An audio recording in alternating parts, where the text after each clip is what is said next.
Hi, my name is Hannah. Welcome back to my channel, Savage Reads, and today I have a very special video. I finished reading all of the Keys of the Kingdom books by Garth Nix, and I read them all out loud to my daughters. We did have a little bit of time that we did listen to them on audiobook, so saved my poor voice, but overall, this was a really interesting series, and I'm really excited to talk about it book by book today and go over the pros and cons of these books and what the reaction of my kids was, and so I'm really excited about that. But before we begin, I have to give a quick crafting update. I have decided to try to knit a sweater. Every once in a while, I get in the mood to knit myself a sweater, and have I ever knit myself a sweater that I've liked? No, but I have knit myself many sweaters, so I'm trying again, but I'm feeling really hopeful about this one so far. So let me show it to you. So this sweater uses a bramble stitch, which is very interesting. It gives you a little bit of an interesting pattern. So I'm not super far into it. This is just the piece for the back, and I've done the ribbing along the bottom and then worked my way up to here, but I'm actually very excited about how it's turning out. So fingers crossed that I actually like this. If not, I have kids, I have friends, I can give away a sweater. I just struggle liking a sweater after I've put all the work into it. So this is my current project, and my other projects include redecorating a guest bedroom. Peel and stick wallpaper is my new best friend. Along with that, my other new best friend is a steam cleaner. I didn't know that you could get cheap steam cleaners and just use them on everything. I got mine about half an hour ago, and before filming this video, I was going around steaming everything in sight. So I'm taking a break, going to film this video, and then I'm going right back to steam cleaning. I am so excited. So that's what's new in my life, but let's jump into the books.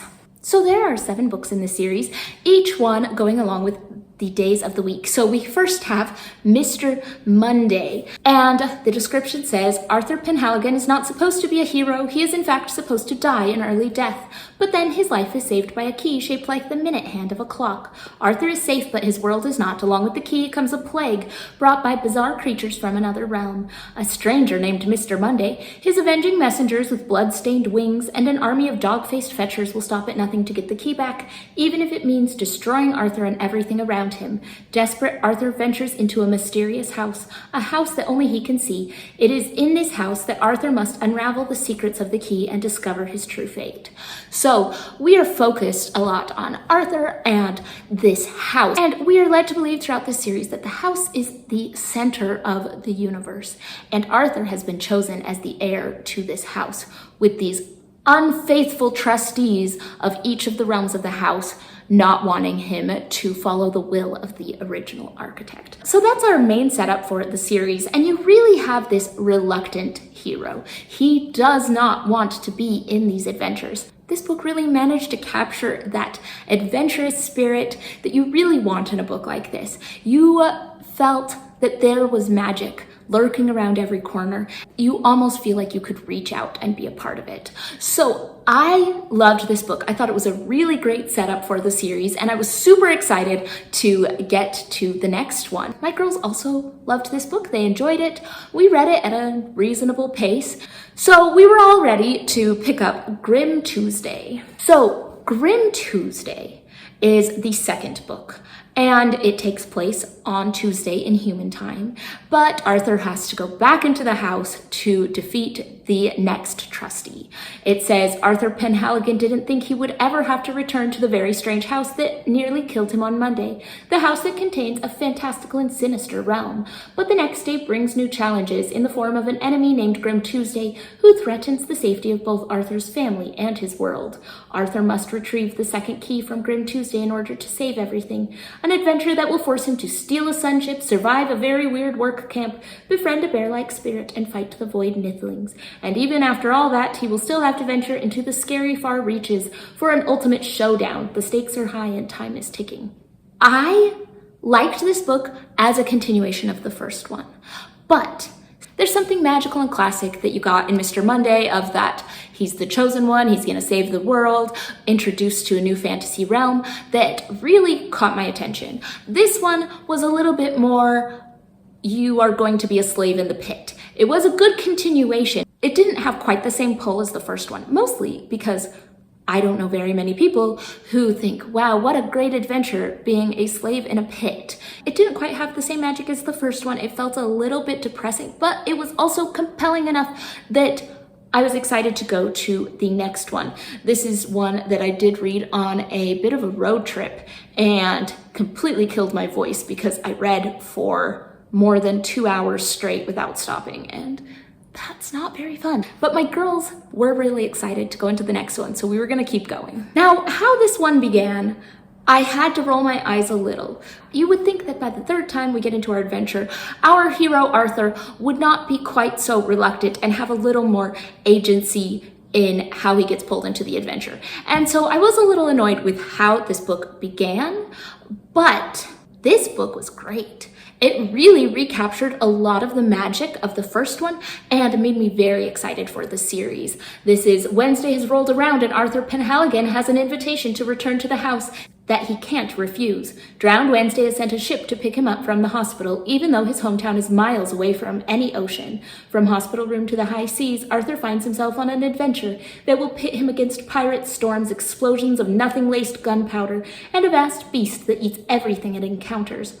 Through it all, he is drawn deeper into the central mystery of the house. Arthur must find the third part of the will and claim the third key, not just for himself, but for the millions, if not billions, who will suffer if he doesn't. So this book captured that fun adventure that you want from a book like this. It skipped some of the drudgery that was in Grim Tuesday and really put you in a cool adventure with pirates and storms and danger, and it was fun. This book really solidified my interest in the series. I really liked it, and this is where my girls started to get very involved. They wanted to read more and more, and I read to my girls a lot. I'll read, a good 45 minutes, an hour every day to them. And this was about the time that we switched from reading an hour a day into 3 hours a day, because every time we'd put it down, the girls would say, please, just another chapter, just another 10 minutes. And that went on through the rest of this series. And so I have never had that with them. We've read a lot of good books, a lot of good series, a lot of interesting things, and this was the most excited. I did enjoy Drowned Wednesday because I think it gave you a lot of the adventure that you really want from this kind of series. Next, we got into Sir Thursday. Now, Sir Thursday is a bit more of a military type book, but it still managed to capture a lot of that same adventure and fun that you get in Drowned Wednesday. As I was reading this book, I thought this is the kind of book that a 10-year-old boy would think is really cool. So this says, it's Thursday. Following their adventure on the border sea, Arthur and Leif are set on heading home, but only she can make it through the front door. Arthur is blocked because someone or something has assumed his identity and is taking over his life. Before Arthur can take action, he is drafted by the strange Sir Thursday and forced to join the glorious army of the Architect. While Leif tries to banish Arthur's double on Earth, Arthur must survive his basic training, avoid getting posted to the front, and work out how he can free Part 4 of the will. This book did show a change and some character growth in Arthur in that he soon realized that he couldn't just let things happen and he needed to actively take part in his own adventure, which I think was a very good and very necessary development that we needed in these books. This is the first book where we do start switching perspectives. We get Arthur's perspective and we get Leif's perspective. Now, the tone of Leif's perspective was very interesting because it was a lot more of a thriller or horror novel than we have typically seen from this series. This was, as my girls said, the scariest book they've ever read. But that didn't stop them. They wanted to know what happened next. They loved this book and we got through it really fast. So the next book also keeps up a little bit of that creepier tone that we got from the book before, and it still somehow manages to keep that fun adventure feel that we got from the last couple books. We have Arthur traveling on a boat through a snowy mountain. It is very adventurous. We also have Leaf's perspective once again, which gives us some of those creepy things that are going on in a different place. And so this says 4 of the 7 trustees have been defeated and their keys taken. But for Arthur Penhaligon, the week is still getting worse. His friends have been captured by the Piper, and the new Nithling army still controls most of the Great Maze. Meanwhile, Superior Saturday is causing trouble wherever she can, including turning off all the elevators in the house and blocking the front door to prevent escape. Amidst all this trouble, Arthur has an offer from Lady Friday that is either a cunning trap for the rightful heir or a golden opportunity he must seize before Superior Saturday or the Piper beats him to it. The race to find the secret of the Middle House is on, and Arthur is in the thick of it. You see Arthur really taking charge of his destiny in this book, and you also see how he is being changed for the good and the bad. So this book took us no time at all to get through because we need to know what happens at this point. So we pulled up Superior Saturday. Superior Saturday was an interesting one. We still get some of Leaf's perspective and we get Arthur's perspective, and you go into this crazy part of the house. We're starting to get some answers of what is going on in the house, and we're also starting to get some real stakes. Something I really appreciate about these books is that the stakes are high and they don't pull the punches. And so you feel like there is something that needs to happen. You have to fix things. Things aren't going to magically work out. They have to be solved.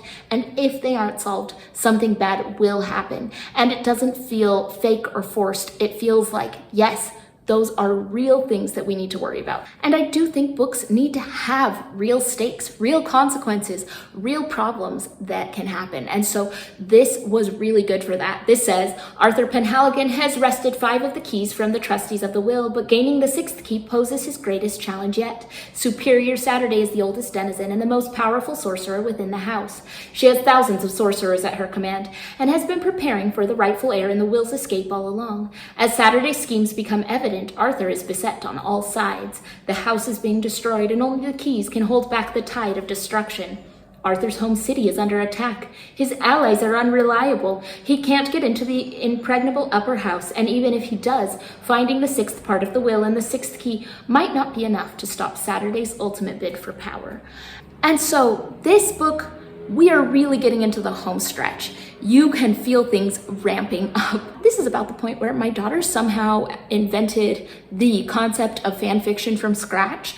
They were talking about, oh, well, if I was writing it, I'd put this in the end. Maybe we should write our own version.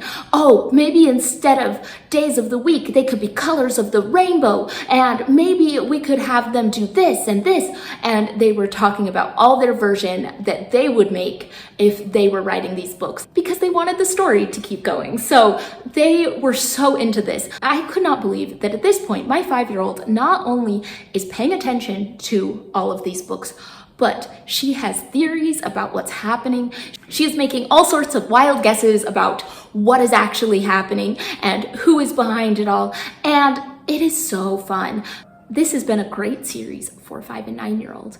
And so we are at the point in the series where, you know, it all really is coming down to the wire. You hope everything will work out, but there are some devastating things going on. So let's get into the last book. I'm not going to spoil the end of this book. Boy, was it an interesting end. I appreciated the end. I thought it was pretty well done, which can be hard to do in a series that has 7 books, and getting everything to line back up and tying off all those loose ends is hard. And I feel like this book did a good job. This says, the house is falling apart, and when it is destroyed, all existence will be destroyed with it. Arthur Penhaligon and his friends Leaf and Susie are caught in the chaos, separated by events, but drawn together in their fight to survive. They must use every power at their disposal, magical or practical, to defeat the enemies attacking them from all sides. For Arthur, the most formidable challenge comes from Lord Sunday, the most elusive of the trustees of the will. Lord Sunday's magic is unlike anything Arthur has encountered before, and his secrets have the potential to destroy not only Arthur, but also all the people he holds dear. So the stakes are very high in this book, and this author does not pull punches on that. You feel those high stakes throughout everything. The only downside from this book is that there isn't a ton that happens with Arthur because it does a lot of perspective shifting. So we have Arthur, we have Leif, we have Susie, and we are getting all their perspectives leading up into this final portion. And so events-wise, the action isn't all happening with Arthur. But that's not necessarily bad because the real struggle is within Arthur, seeing him try to grow and learn, try to understand what can be done with such unlimited power and if it's right, and struggling with himself and the consequences of his actions just elevates this whole book series. It takes it from a fun adventure story into something rather meaningful and worthwhile. So overall, these books were great.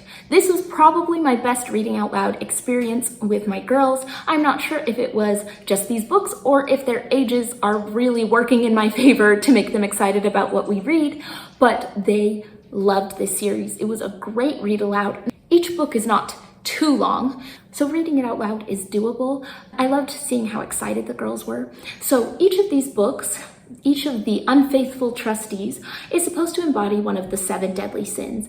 And that also brought on some very interesting discussions. We talked about envy and why having a lot of envy might not make you very happy. And there were some discussions we had as a family that this book brought up that were really interesting. They were good enough, and my husband heard snippets here and there of them, so he is going through and reading the whole series right now as well. I highly recommend this book series. I think it was delightful to read out loud to children, but I think I would have enjoyed these on my own by myself. I can definitely tell the audience that they are aimed towards, but there is a lot more depth than you would expect from your typical middle grade novel. So thank you for watching me go over each of these books. If you have read these books, let me know your thoughts about them. Do you agree with me? Did you pick up something different from these books?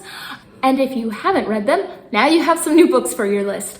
So thanks for watching, and I will see you all in the next one.